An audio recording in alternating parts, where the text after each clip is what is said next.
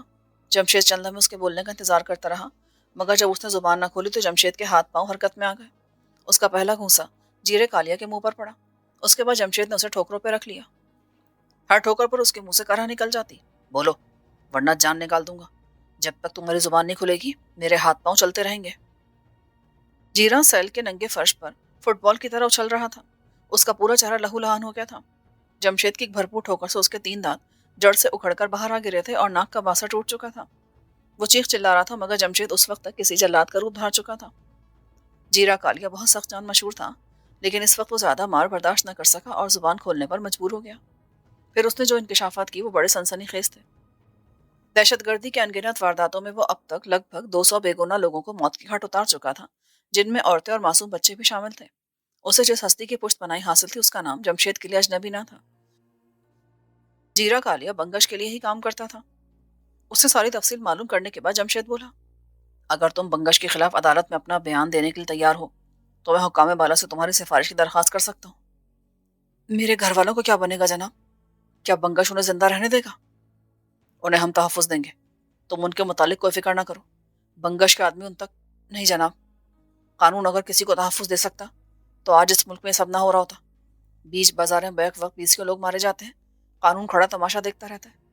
اگر صرف میری زندگی کا سوال ہوتا تو بنگش کے خلاف عدالت میں ایک چھوڑ 10 بیان دینے کے لیے تیار ہو جاتا، مگر اپنی بیوی بچوں کو ایک بھیانک موت دینے کے لیے میں راضی نہیں ہو سکتا۔ چاہے تم لوگ مجھے جان سے ہی کیوں نہ مار دو، میں بنگش کے خلاف عدالت میں ایک لفظ نہیں بولوں گا۔ اس کا حتمی جواب سن کر جمشید چند لمحوں کے لیے چپ ہو گیا۔ ذرا دیر بعد وہ پھر بولا، میں تمہارے بیوی بچوں کو اپنے گھر میں رکھ کر تحفظ دینے کے لیے تیار ہوں۔ وہ اگر مریں گے تو ان کے ساتھ ساتھ میرے گھر والے بھی سلامت نہیں رہیں گے۔ جناب، کیا آپ زندگی بھر کے لیے ان کے تحفظ کی ضمانت دے سکتے ہیں؟ جیرا نے پوچھا تو جمشید اس سے مزید کچھ کہے بغیر کامران کے ساتھ سیل سے باہر نکل گیا۔ کتا فضا میں اڑتا ہوا سیدھا ناصر خان کی طرف آ رہا تھا۔ ناصر نے اپنے دفاع میں پوری طاقت سے رائفل کو گھما دیا جو اتفاقاً کتے کے جبڑے پر پڑ گئی۔ اس زوردار ضرب نے لمحے بھر کے لیے کتے کو چکرا کے رکھ دیا۔ ناصر کے سنبھلنے کے لیے یہ وقفہ کافی تھا۔ ادھر اس نے رائفل کو کتے کا نشانہ لے کر سیدھا کیا، ادھر امین خان اپنے ساتھیوں کے ساتھ گیٹ پھلانگتا ہوا اندر آ گیا۔ انہوں نے غالباً کتے کے غرانے کی آواز سن لی تھی، اس لیے بنا سگنل ملے اندر آ گئے تھے۔ ناصر نے رائفل کے ٹریگر پر انگلی رکھی اور 1 سیکنڈ میں اپنی طرف غرا کر بڑھتے کتے پہ فائر کر دیا۔ ایک دھماکہ ہوا اور کتا اچھل کر چند قدم دور جا گرا۔ گولی سیدھے اس کے پیٹ میں لگی تھی۔ اس دوران امین خان اپنے ساتھیوں سمیت اس کے قریب پہنچ گیا۔ تفصیل بتانے کا وقت نہ تھا کیونکہ گولی کی آواز نے پہرے داروں کو جگا کر ہوشیار کر دیا تھا اور اب دور سے ان کی آوازیں آنے لگی تھیں۔ وہ بھاگتے ہوئے غالباً گیٹ کی طرف ہی آ رہے تھے۔ امین کے اشارے پر ناصر خان نے منہ سے کوئل کی آواز نکال کر عقب سے فارم ہاؤس میں داخل ہونے والے ساتھیوں کو ہوشیار رہنے کا سگنل دیا اور پھر وہ سب تیزی سے قد آدم پودوں کی ایک رو کے پیچھے چھپ گئے۔ پہرے دار شور مچاتے ہوئے گیٹ کی طرف آ رہے تھے۔ ان کی صحیح تعداد کا اندازہ لگانا مشکل تھا، تاہم ان کی تعداد 5-6 سے کسی بھی طرح کم نہ تھی۔ امین خان نے سرگوشی کے عالم میں اپنے ساتھیوں کو کہا، ہم نے صرف انہیں زخمی کر کے قابو کرنا ہے، بلا وجہ کی خونریزی سے اجتناب کرنا ہے۔ بے فکر رہیں جناب، ہم ان کی ٹانگوں کو نشانہ بنائیں گے۔ اگر کسی نے زیادہ ہوشیاری دکھانے کی کوشش کی تو اپنے دفاع میں ہم ان سے کوئی رعایت نہیں کریں گے۔ ناصر نے جواب دیا۔ اس دوران پہرے دار گیٹ کے سامنے پہنچ چکے تھے۔ ان کی تعداد 4 تھی۔ سب نے رائفلیں پکڑ رکھی تھیں۔ مردہ کتوں کو ابھی تک کسی نے نہیں دیکھا تھا۔ وہ سب گیٹ کی طرف متوجہ تھے۔ پھر ان میں سے ایک نے منہ سے مخصوص سیٹی کی آواز نکالی۔ یہ سیٹی غالباً کتوں کو بلانے کا خاص سگنل تھا، مگر کوئی رد عمل سامنے نہ آیا۔ امین خان اپنے ساتھیوں سمیت پودوں کے عقب میں چھپا انہیں پریشانی کے عالم میں ادھر ادھر گھومتے دیکھ رہا تھا۔ مان ان میں سے ایک کی نظر کتے پر پڑی۔ ارے، یہ کتا تو مرا پڑا ہے، ادھر آؤ۔ وہ چاروں مردہ کتے کے گرد جمع ہو گئے۔ امین خان اور اس کے ساتھیوں کے لیے انہیں زخمی کرنے کا یہ اچھا موقع تھا۔ اس نے اپنے ساتھیوں کو اشارہ کرتے ہوئے ایک پہرے دار کی ٹانگوں کا نشانہ لے کر فائر کر دیا۔ ساتھیوں نے بھی اس کی تقلید میں فائرنگ شروع کر دی۔ 3 پہرے دار چلاتے ہوئے زمین پر گر گئے جبکہ ان کا چوتھا ساتھی محفوظ رہا۔ وہ ادھر ادھر متوش انداز میں دیکھ رہا تھا مگر اسے نادیدہ دشمن کہیں بھی نظر نہیں آ رہا تھا۔ رائفل پھینک کر دونوں ہاتھ اوپر اٹھا لو، کوئی بھی غلط حرکت کرنے کے بارے میں سوچنا بھی مت، ورنہ سب بے موت مارے جاؤ گے۔ تم سب اس وقت میرے نشانے پر ہو۔ امین خان نے کہا۔ پہریدار نے ایک لمحے میں رائفل پھینک کر دونوں ہاتھ اوپر کر لیے۔ امین خان اپنے ساتھیوں کے ساتھ پودوں کے عقب سے نکلا اور تمام پہریداروں کو گھیرے میں لے لیا۔ ان کے ایک ساتھی نے آگے بڑھ کر پہریداروں کی رائفلیں اٹھا لی تھی۔ اس دوران امین خان کے وہ ساتھی بھی وہاں آ گئے جو عقب سے فارم ہاؤس میں داخل ہوئے تھے۔ امین خان کے استفسار پر انہوں نے بتایا کہ وہ ایک پہریدار کو زندہ پکڑ کر باندھ چکے ہیں۔ وہ پہریدار کمروں کے عقب میں ڈیوٹی دے رہا تھا، جبکہ اس کے یہ چاروں ساتھی کمروں کے سامنے برآمدے کے باہر سوئے تھے۔ اس کے بعد کی کارروائی انہوں نے نہایت سرعت سے نمٹائی۔ تمام پہریداروں کو انہوں نے ایک کمرے میں بند کر کے باہر سے تالا لگا دیا۔ مولانا انہیں صحیح سلامت فارم ہاؤس کے کمرے میں مل گیا، تاہم وہ انہیں پہلے سے بڑی حد تک کمزور نظر آ رہا تھا، مگر یہ وقت تفصیل میں جانے کا نہیں تھا۔ انہوں نے اسے کمرے سے نکالا اور فارم ہاؤس کے صدر دروازے کی طرف روانہ ہو گئے۔ ذرا دیر کے بعد وہ جیپوں میں سوار ہو کر واپس جا رہے تھے۔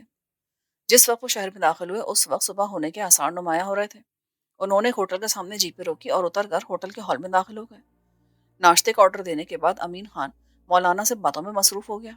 ان کی میز پر ناصر اور خاستہ گل بھی موجود تھے، جبکہ باقی ساتھی ان سے الگ ایک دوسری میز کے گرد بیٹھے ناشتہ کے منتظر تھے۔ مولانا نے اختصار کے ساتھ انہیں اپنے اغوا کے واقعات اور خان جی سے ملاقاتوں کے قصے سنا دیے۔ امین خان نے تمام باتیں سنی۔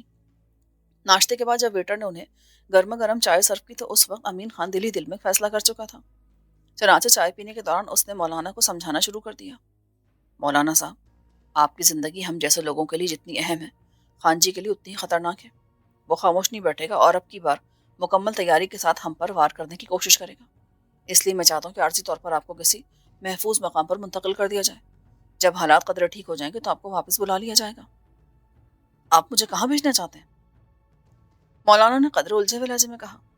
پشاور۔ وہاں جمال خٹک کے ہاں آپ کی زندگی پوری طرح محفوظ ہوگی اور آپ کے آرام و سکون کا مکمل خیال رکھا جائے گا۔ اور میرے بیوی بچوں کو کیا ہوگا؟ میرے بغیر کیا وہ پریشان نہیں ہوں گے؟ اور ویسے بھی بزدلوں کی طرح روپوش ہو جانا مجھے سخت ناپسند ہے۔ آپ کے بیوی بچے میری ذمہ داری ہیں، آپ ان کے بارے میں پریشان نہیں۔ امین خان، میں انہیں چھوڑ کر نہیں جا سکتا۔ خان جی اگر مجھ پر وار کر سکتا ہے تو پھر میرے بچوں کو بھی معاف نہیں کرے گا۔ گستاخی معاف مولانا، آپ کی اسی بیجا ضد نے آپ کو پہلے بھی نقصان پہنچایا ہے۔ ہم نے جو جنگ چھیڑ رکھی ہے وہ ہم سے ایسی چھوٹی موٹی قربانیاں تو طلب کرتی رہے گی۔ میں آپ کو یقین دلاتا ہوں کہ میری زندگی میں خان جی آپ کے بیوی بچوں کا بال بھی باقا نہیں کر سکتا۔ وہ میری لاش پر سے گزر کر ہی ان تک پہنچے گا۔ میں آپ کے جذبات کی قدر کرتا ہوں، لیکن اپنے بیوی بچوں کو چھوڑ کر جانا میرے لیے ممکن نہیں ہے۔ میں ایسا سوچ بھی نہیں سکتا۔ اگر آپ کی فیملی کو پشاور پہنچا دیا جائے تو پھر مشکل ہے۔ وہاں اجنبی جگہ پر اجنبی لوگوں کے ساتھ میں کیسے گزارا کروں گا؟ اور دوسرا، میں یہاں اپنے علاقے میں رہ کر جمال خٹک کی پارٹی کے لیے جو کام کر سکتا ہوں وہ وہاں پشاور میں رہ کر سر انجام نہیں دے سکتا۔ کام تو آپ نے اپنے علاقے میں رہ کر ہی کرنا ہے۔ میں آپ کو کوئی ہمیشہ کے لیے پشاور نہیں بھیج رہا۔ وہاں آپ نے 1-2 ماہ ہی گزارنا ہے۔ آپ کو سیکھنے کا موقع بھی ملے گا اور آپ جب واپس آئیں گے تو یہاں بہتر طور پر سیاسی خدمات سر انجام دے سکیں گے۔ وہاں خٹک اپنے ذرائع استعمال میں لا کر آپ کو پرنٹ اور الیکٹرانک میڈیا پر بھی متعارف کرائے گا اور آپ ایک اہم سیاسی شخصیت کے طور پر ملکی سطح پر پہچانے جائیں گے۔ مشہور ہونے کے بعد مجھے یقین ہے کہ خان جی آپ پر ہاتھ ڈالنے کا خطرہ مول نہیں لے گا۔ امین خان، مجھے سیاستدان بننے کا کوئی شوق نہیں ہے۔ میں آپ لوگوں کا ساتھ صرف ایک اچھے مقصد کے حصول کے لیے دے رہا ہوں۔ اس کا جواب سن کر امین خان اسے بہت دیر تک سمجھاتا رہا کہ یہ سب کچھ اسی اچھے مقصد کے حصول کے لیے کیا جا رہا ہے۔ ناصر نے بھی کھل کر امین خان کی حمایت کی تھی۔ تب کہیں جا کر مولانا پشاور جانے کے لیے تیار ہوا تھا۔ امین خان نے اسے وہیں سے ناصر اور خاستہ گل کے ساتھ پشاور کی طرف روانہ کر دیا۔ دوسرے دن جمشید آفس میں آیا تو اس کی ٹیبل پر سلیم اور جیرے کالیا کی فائلیں رکھی تھیں۔ یہ دونوں فائلز تھانہ انچارج نے اس کی ہدایت پر راتوں رات ہی تیار کی تھی۔ سیٹ سنبھالتے اس نے ایک فائل اٹھا کر اس کا مطالعہ شروع کر دیا۔ ابھی چند ہی منٹ ہوئے تھے کہ باہر سے کسی گاڑی کے رکنے کی آواز آئی۔ جمشید نے کوئی نوٹس نہ لیا اور بدستور فائل پڑھنے میں مصروف رہا۔ 2 منٹ کے بعد ایک کانسٹیبل اندر آیا اور سیلوٹ کرنے کے بعد بولا، سر، راجہ اختر نواز ملنے کے لیے آئے ہیں۔ جمشید اسے اچھی طرح جانتا تھا، لہٰذا اس نے کانسٹیبل سے کہا، اندر بھیج دو۔ کانسٹیبل کے باہر جاتے راجہ اختر نواز اندر آیا۔ وہ سرخ و سفید رنگ کا لمبا تھڑنگا آدمی تھا اور بڑی بڑی مونچھوں تلے اس کا اوپری ہونٹ چھپ سا گیا تھا۔ وہ ایک نامی گرامی جاگیردار تھا اور اس کے علاوہ لمبا چوڑا کاروبار بھی کرتا تھا۔ کئی کمپنیز میں اس نے اپنا سرمایہ لگا رکھا تھا۔ اس کا کاروبار پشاور سے کراچی تک پھیلا ہوا تھا۔ وہ خود سیاست میں نہیں آیا تھا مگر سیاسی جماعتوں کو سپورٹ کرتا تھا۔ وہ ابن الوقت قسم کا آدمی تھا اور چڑھتے سورج کی پوجا کرتا تھا۔ اس نے ہمیشہ صاحب اقتدار لوگوں کو ہی ساتھ دیا تھا۔ اس کے علاقے کے موجودہ MNA اور MPA کی کامیابی بھی اسی کی مرہون منت تھی۔ وہ سیاست میں جتنا لگاتا تھا اس سے دگنا وصول کرتا تھا۔ راجہ اختر آفس میں داخل ہوتے بڑی بے تکلف کے ساتھ ایک کرسی کھینچ کر بیٹھ گیا۔